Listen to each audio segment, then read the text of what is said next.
Қайырлы күн баршаңызға. Менің каналыма қош келдіңіздер. Бүгін сіздерге осындай өте дәмді макарон рецептімен бөлісетін боламын. Менімен бірге болыңыздар. Ең алдымен қазанымызға майымызды құйып, май қызғаннан кейін ет туралған етімізді қосамыз.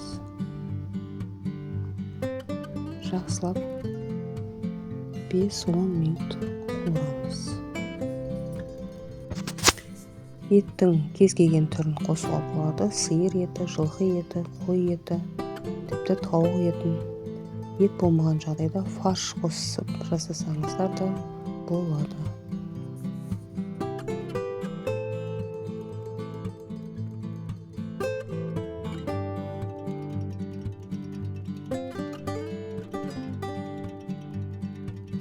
Етімізді 10 минуттай қуырдық. Одан кейін жуып, сақиналап туралған пиязымызды қосамыз. Жақсылап араластырамыз. Оны да бір 5 минуттай қуырамыз.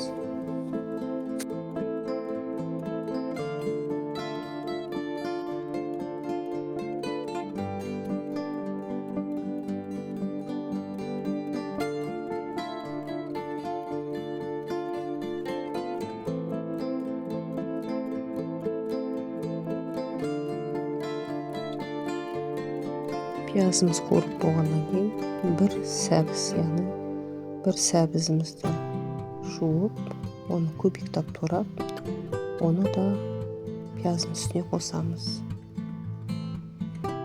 Тұзымызды, қара бұрышымызды, паприкамызды және осындай сарымсағымызды күштен өткізілген және тоңазытқышта қыста сақталған осындай көбіктап туралған тәтті болгар бұрышын қосамыз.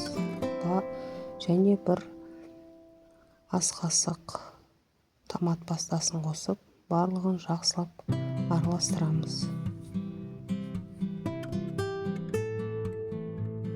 Барлығын 5 минут қуырғаннан кейін ыстық су құйып, су қосып 30-40 минуттай баяу отта қайнатамыз. Еті піскенше қайнатамыз. 40 минуттай қайнады. Енді кез келген өзіңізге ұнайтын макаронның түрін қосамыз. Үстіне ыстық су құямыз. Яғни суымыз макаронның үстіне бетпе-бет болып тұру керек.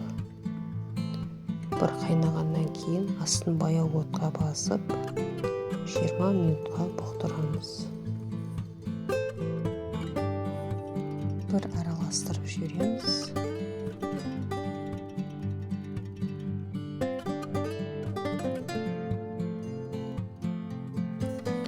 Мінекей 20 минутта пісті. Суы сарқылып, рожкиіміз, макаронымыз езілмей өте керемет болып пісіп шықты.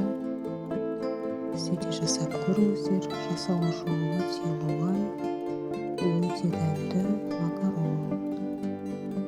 Ас болсын. Келесі кездескенше аман сау болыңыздар.